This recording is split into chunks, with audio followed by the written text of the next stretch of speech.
Alors si vous voulez reconnaître la voix du diable, c'est celle qui vous accuse constamment, c'est la voix qui vous amène constamment à regarder votre passé, c'est la voix qui veut constamment vous faire honte. La voix du Saint-Esprit dit, pardonnez. La voix de Satan dit que c'est toujours sur vous. La voix du Saint-Esprit dit que tu es un enfant de Dieu, la voix de Satan dit que tu es toujours un pécheur. La voix du Saint-Esprit dit que c'est sous le sang et la voix des sataniques essaie de le faire refaire surface.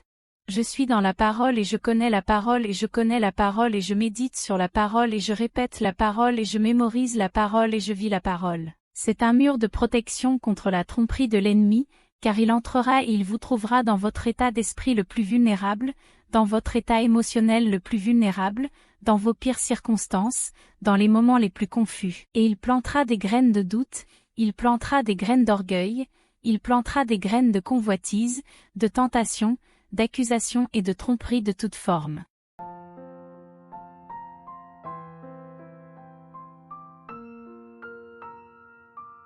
Est-ce la voix du Saint-Esprit, ou l'ennemi essaie-t-il de me tromper? Comment discerner la voix de l'Esprit et la voix satanique? Je veux vous donner 3 signes indiquant que le Saint-Esprit vous parle et 3 signes indiquant que le diable vous parle. Vous savez, l'ennemi est rusé. Il ne nous attaque pas toujours avec des mensonges flagrants. Il mélange ces mensonges avec la vérité pour les rendre crédibles et c'est pourquoi nous avons, plus que jamais, besoin de discernement. Je veux donc partager avec vous ces principes bibliques alors que nous passons aux Écritures. Tant d'informations, tant d'idées nous parviennent de tellement de directions différentes que nous devons nous ancrer dans la vérité. Donc, premièrement, je veux que vous sachiez que le Christ préconise le diable et l'accuse. N'oubliez pas que la voix du Saint-Esprit défendra vos intérêts. C'est le signe numéro 1 pour la voix du Saint-Esprit et le signe numéro 2, reconnaître que vous entendez l'ennemi, c'est qu'il vous accusera constamment. Passons maintenant à Jean, chapitre 8. Je vais commencer à lire au verset numéro 1. Jésus retourna au mont des Oliviers, mais tôt le lendemain matin, il était de retour au temple. Une foule s'est rapidement rassemblée et il s'est assis et leur a enseigné. Verset 3, pendant qu'il parlait, les docteurs de la loi religieuse et les pharisiens amenèrent une femme surprise en flagrant délit d'adultère, ils la placèrent devant la foule. Ils dirent à Jésus, cette femme a été surprise en flagrant délit d'adultère. La loi de Moïse dit de la lapider, que dites-vous? Ils essayaient de le piéger en lui faisant dire quelque chose qu'il pourrait utiliser contre lui. Mais Jésus se baissa et écrivit quelque chose dans la poussière avec son doigt. Verset 7. Il n'arrêtait pas d'exiger une réponse.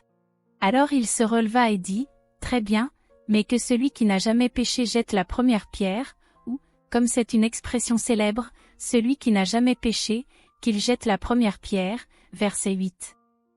Puis il se baissa de nouveau et écrivit dans la poussière. Quand les accusateurs entendirent cela, ils s'éloignèrent un à un, en commençant par les plus âgés, jusqu'à ce que Jésus se retrouve au milieu de la foule avec la femme. Alors Jésus se releva et dit à la femme, « Où sont tes accusateurs? L'un d'eux vous a-t-il condamné ?» Elle a dit non, et Jésus a dit, « Je ne te condamne pas non plus. Allez et ne péchez plus. » Il lui donne donc les moyens de vivre une vie propre. Maintenant, remarquez ici que les chefs religieux ont surpris cette femme en flagrant délit d'adultère. Je crois donc que les chefs religieux ont piégé cette femme juste pour pouvoir prouver quelque chose à Jésus. Ils essayaient de piéger Jésus, dans leurs zèle religieux, ils étaient devenus tellement obsédés par le piégeage de Jésus qu'ils étaient prêts à risquer la vie de cette femme qu'ils lui présentaient. Donc ils sont censés, je suppose, par surprise, surprendre cette femme en train d'adultère. Ils la traînent devant le Seigneur Jésus et portent leurs accusations. Eh bien, c'est là l'esprit religieux, les accusations, les péchés que cette femme avait commis devant elle. Cette femme, j'imagine, est juste terrifiée, elle tremble. Elle se demande probablement ce qui va lui arriver, quel sera son sort, que va dire Jésus, vais-je perdre la vie? Sa vie est donc en jeu et elle le sait. Alors il lui pardonne. Et en lui pardonnant, il fait preuve de miséricorde tout en reconnaissant que ce qu'elle a fait était mal. Beaucoup d'entre vous sont confrontés au harcèlement du passé et l'ennemi est à vos oreilles. L'ennemi vous parle des choses que vous avez faites. L'ennemi vous condamne, vous fait honte et essaie de vous amener à vous identifier au péché de votre passé. Et peut-être pensez-vous qu'il est juste de porter l'étiquette de péché, ou peut-être pensez-vous qu'il est juste de constamment vous rappeler ce que vous avez fait de mal. Peut-être pensez-vous qu'il est juste de vous sentir mal pour un péché qui est pardonné pendant tout ce temps, Christ défend vos intérêts. Le psaume 103 dit ceci, à partir du verset 7, il révéla son caractère à Moïse et ses actes au peuple d'Israël. Il y a tout un message là dans ce verset seul qui continuera jusqu'au verset 8. Le Seigneur est compatissant et miséricordieux, lent à se mettre en colère et rempli d'un amour sans faille. Le verset 9 le dit clairement, il ne nous accusera pas constamment et ne restera pas en colère pour toujours. Merci Jésus pour cela. N'êtes-vous pas reconnaissant pour sa miséricorde? Eh bien, n'êtes-vous pas reconnaissant pour sa grâce?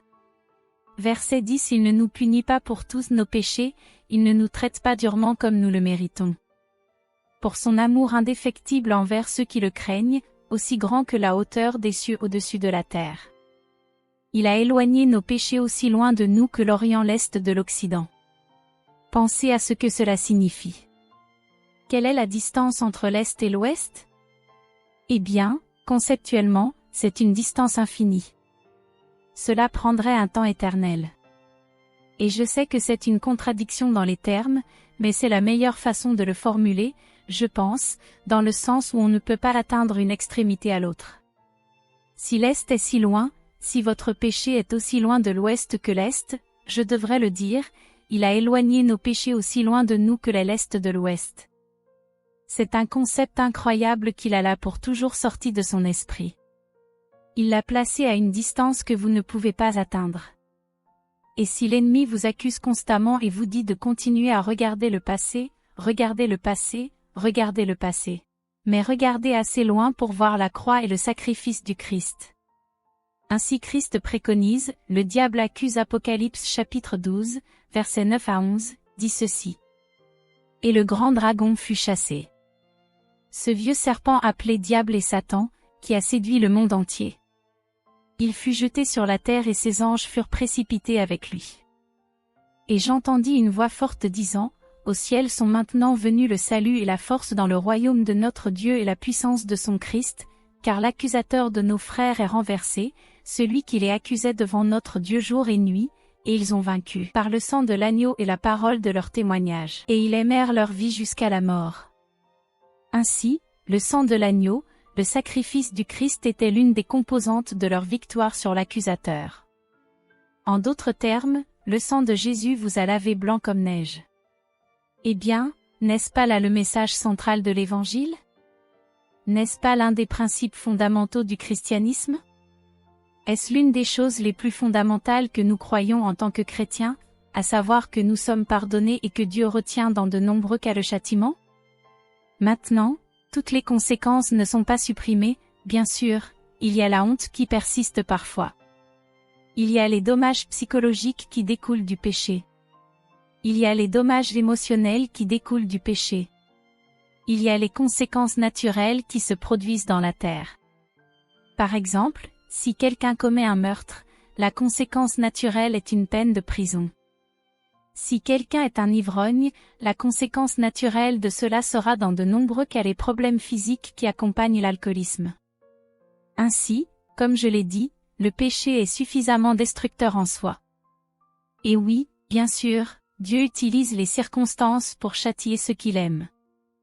Mais cette idée selon laquelle il accuse constamment une ville, nous rappelle constamment le passé, ce n'est tout simplement pas biblique. Nous le voyons ici clairement au verset 9 du psaume 103, il ne nous accusera pas constamment. Ainsi, d'une part, nous voyons dans le livre de l'Apocalypse qu'il est révélé que le diable est l'accusateur des frères, que le diable est celui qui évoque constamment votre passé. C'est le diable qui crie pour que le Seigneur s'abatte sur vous, c'est le diable qui essaie constamment de vous faire honte, qui essaie constamment de vous identifier à votre péché, qui essaie constamment de vous rappeler et méditer votre péché. Il veut que vous y réfléchissiez parce qu'il veut que vous ressentiez la douleur et la honte du passé. L'amour couvre une multitude de péchés. En revanche, nous voyons que Christ est l'avocat.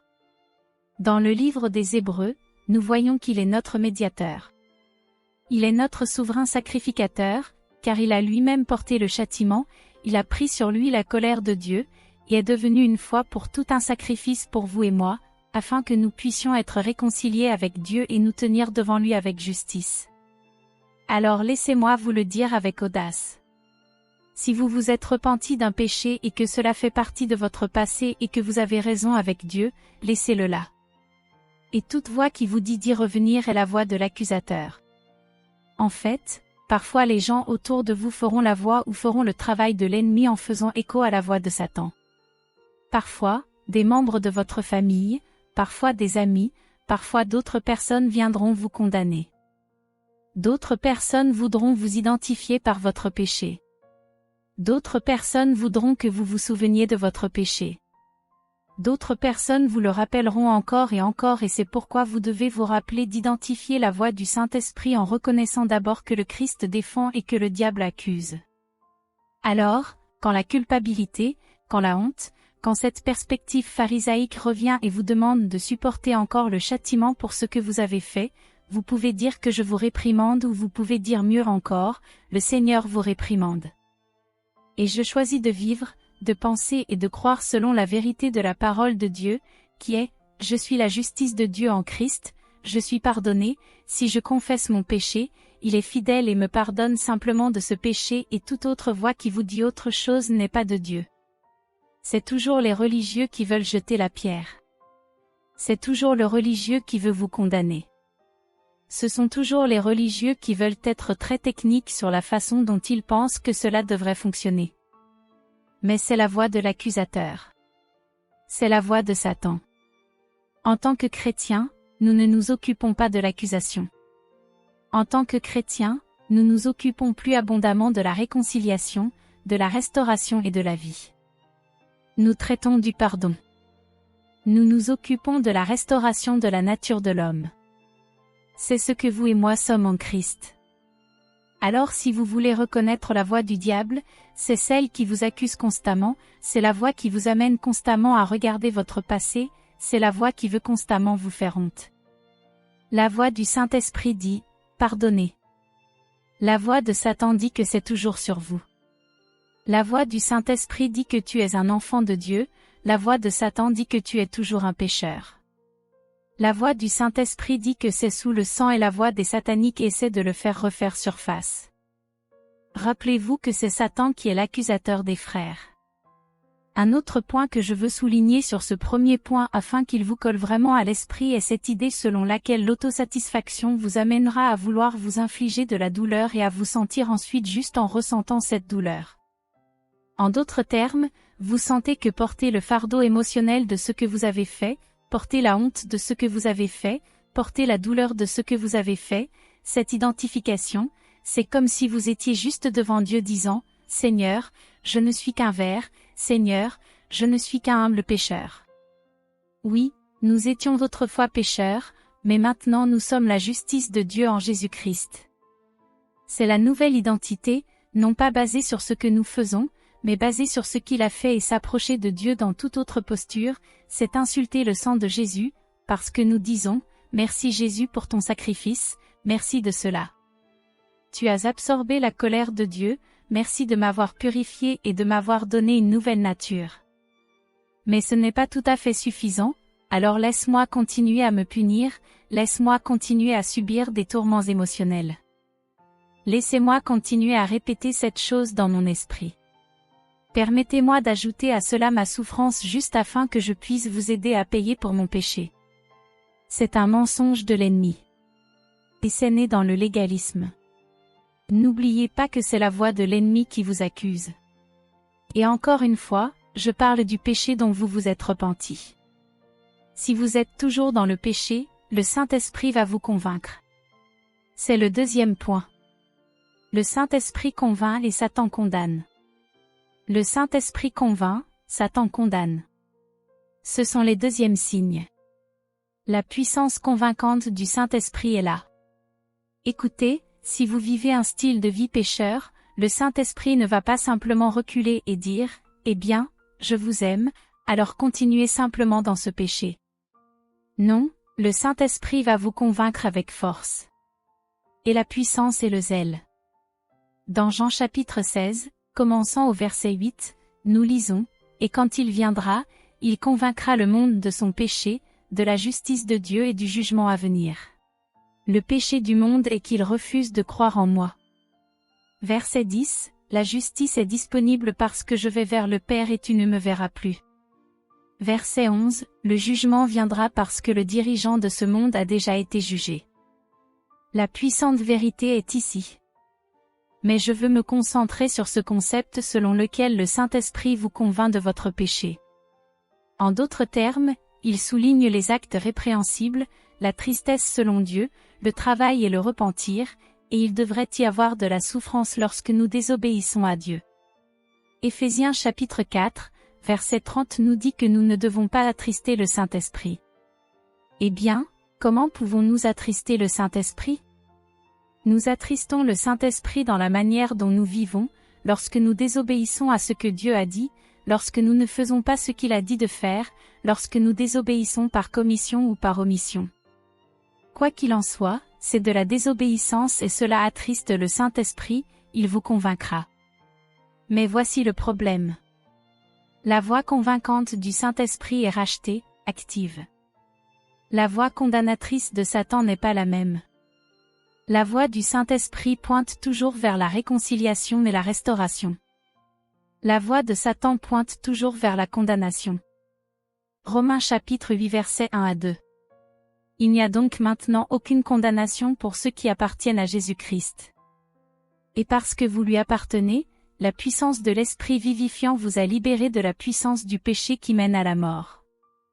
Donc si, par la foi, je me tiens en Christ, alors je le ferai par la foi. Au lieu de cela, je me tiens dans la justice. Christ se tient dans la perfection par la foi. Je me tiens en Christ. Il répond par procuration pour moi aux exigences de la justice de Dieu, aux exigences de la loi. Et en vivant en lui, en croyant en lui faisant confiance, en m'appuyant sur lui, je suis victorieux en accomplissant pieusement ces normes de Dieu. Mais l'Écriture nous dit clairement qu'il n'y a aucune condamnation pour ceux qui sont en Christ. Donc, si vous êtes en Christ, Dieu merci, il n'y a aucune condamnation pour vous. Mais il y a des conséquences, mais il y a une conviction. Vous voyez, la conviction du Saint-Esprit dit que vous avez fait une erreur, faites-la correctement. La condamnation de Satan dit que vous êtes une erreur, que vous ne réussirez jamais.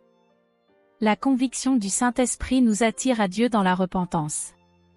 La condamnation de Satan vous éloigne de Dieu dans la honte. La puissance convaincante du Saint-Esprit indique l'espérance, le renouveau et la restauration. La condamnation de l'ennemi enlève tout espoir et vous désespère. Alors, lorsque le Saint-Esprit vous convainc, voici votre processus de pensée, ce que je fais n'est pas bien, je dois arrêter de faire cela afin de pouvoir profiter sans entrave de ma communion avec Dieu qui n'est jamais rompue. Je dois bien faire les choses. Cela n'a pas sa place dans ma vie parce que je suis un enfant de Dieu, parce qu'il m'aime, parce que je devrais vivre pour sa gloire, parce que je devrais refléter sa nature. Alors que la voix de la condamnation dit, « Vous faites cette chose maintenant, Dieu ne veut rien avoir à faire avec vous. Vous faites ce truc maintenant que vous avez été coupé. Vous faites ce truc? Et maintenant, Dieu vous déteste et vous ne serez jamais restauré, vous ne réussirez jamais et vous ne serez jamais accepté. » Vous voyez la différence entre les deux et en fait, l'ennemi aime vous piéger là-dedans, parce que lorsque vous êtes pris au piège de la honte, il est très difficile de marcher dans la repentance. Pourquoi? Parce que lorsque vous marchez dans la honte, cela signifie que vous vous identifiez à vos erreurs plutôt que de les reconnaître, d'en assumer la responsabilité et de vous repentir ensuite. Vous voyez, l'ennemi veut vous lier à votre péché. L'ennemi veut envelopper votre identité autour de vos actes répréhensibles, puis vous accuser puis vous condamner. Mais quand tu marches dans l'esprit, quand tu fais une erreur, tu vas réaliser que cela n'a pas sa place dans ta vie et avec espoir, tu vas t'approcher du Père. Voyez-vous, lorsque Jésus a raconté la parabole du fils prodigue, il a remarqué que le Père avait vu le fils de loin et avait couru vers lui. Le fils avait préparé tout un discours.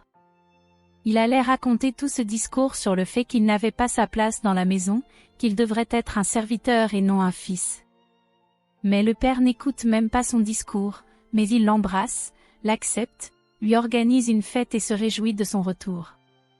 Or, l'ennemi veut que vous croyiez que lorsque vous revenez, ou que lorsque vous vous retournez vers Dieu, Dieu a les bras croisés. Que Dieu vous dit ce que vous devrez faire pour regagner cette place, eh bien, vous avez péché et vous savez, vous allez simplement devoir faire face aux conséquences de ce péché. Écoutez, je comprends, comme je l'ai mentionné il y a quelques minutes, que le péché a des conséquences naturelles. Par exemple, je connais des gens qui ont consommé de la drogue et qui ont causé d'horribles dommages à leur corps ou qui ont commis un crime et qui se sont retrouvés en prison. Je comprends cela, mais même toutes ces choses, si l'on considère cette idée selon laquelle Dieu gardera ces choses sur nous, ce n'est tout simplement pas biblique. Oui, nos actes répréhensibles ont des conséquences naturelles. Mais il ne vous condamne pas, il ne vous rejette pas, il ne vous retranche pas. Pas si vous vous tournez vers lui et dites, « Seigneur, je veux bien faire les choses. » Et ainsi le Saint-Esprit dira, « Faites bien les choses. » Mais c'est ce que dira la voix de Satan, vous ne pourrez jamais y parvenir. Et encore une fois, je le répète, la voix du Saint-Esprit vous attire vers Dieu dans la repentance. La voix de Satan vous éloigne de Dieu dans la honte. Et c'est une autre différence majeure entre les deux. Ainsi, jusqu'à présent, nous avons vu le Christ défendre et l'Esprit convaincre. En revanche, le diable nous accuse et Satan condamne. Maintenant, numéro 3, cela va sembler être un point très évident, et je pense que vous pourriez être tenté d'entendre ce que je m'apprête à dire et de dire, d'accord, ouais, je comprends celui-là et ensuite je passe à autre chose. Mais je vous mets au défi d'entendre cela jusqu'au bout, car l'ennemi agit d'une manière très subtile. Et il y a une raison pour laquelle ces tactiques trompeuses sont si efficaces. Donc numéro 3, encore une fois, je vais le dire. Vous pourriez dire, oh, ouais, c'est évident, mais ce n'est pas aussi évident qu'on pourrait le penser. Troisièmement, le Père dit la vérité et Lucifer ment. Maintenant, Jean, chapitre 8, verset 44, dit ceci, « Car vous êtes les enfants de votre Père, le diable, et vous aimez faire les mauvaises choses qu'il fait. » C'est un meurtrier depuis le début, il a toujours détesté la vérité car il n'y a pas de vérité en lui quand il ment. Cela correspond à son caractère, car il est menteur et père du mensonge. Encore une fois, cela semble évident, mais laissez-moi vous expliquer comment cela fonctionne. Si je devais m'asseoir ici maintenant, pour ceux d'entre vous qui écoutent la version audio, je porte une chemise noire et ceux d'entre vous qui regardent ceci, vous le verriez clairement. Maintenant, si je devais m'asseoir ici et dire que je porte une chemise orange, je ne sais même pas la dernière fois que j'ai porté de l'orange. Mais disons que je dis ça et que vous me regardez, vous diriez, eh bien, vous mentez ou il doit y avoir quelque chose qui ne va pas avec la vidéo ou je ne sais pas ce qui se passe. Je pense que David ment, n'est-ce pas? Vous ne le croiriez pas parce que ce serait un mensonge tellement évident. Maintenant, si je devais m'asseoir ici et dire, eh bien, en fait, ce n'est pas noir, c'est un gris très, très foncé, eh bien, maintenant vous allez faire une pause et partir, eh bien, il est possible qu'ils disent la vérité. Et puis si j'ajoutais, cela pourrait être difficile pour vous de voir à cause de la façon dont nous avons cadré le travail de la caméra et de la façon dont nous avons effectué l'éclairage. Ensuite, vous diriez, d'accord, c'est un peu plus crédible et maintenant cela devient une tromperie. Voici donc comment fonctionne l'ennemi. Cela expose la stratégie ici, et je prie pour que cela reste dans votre esprit. Ainsi, la prochaine fois qu'il essaiera de vous mentir, vous pourrez le voir devenir l'ennemi. Eh bien, commencez par le mensonge crédible. Ce sera subtil.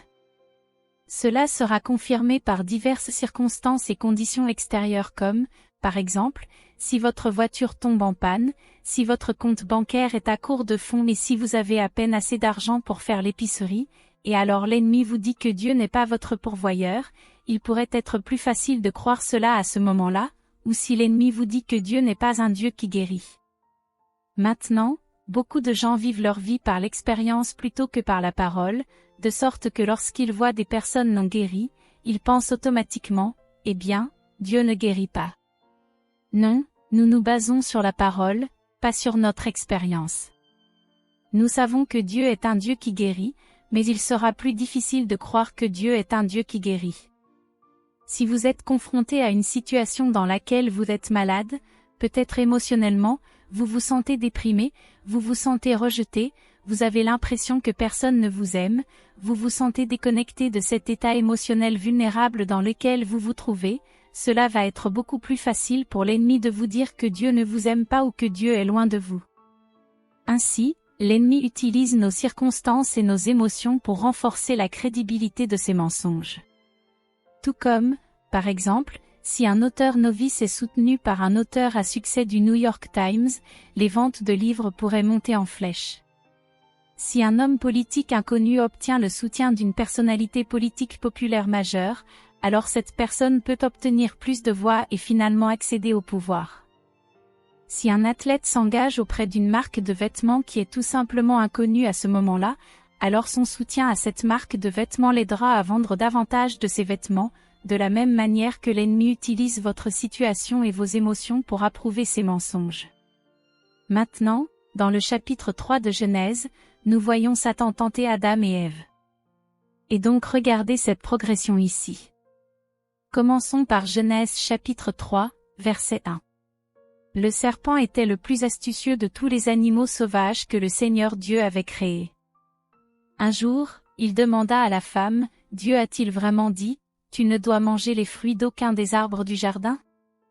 Bien sûr, nous pouvons manger les fruits des arbres du jardin, répondit la femme, c'est seulement le fruit de l'arbre au milieu du jardin que nous n'avons pas le droit de manger. Dieu dit, vous ne devez pas le manger ni même le toucher.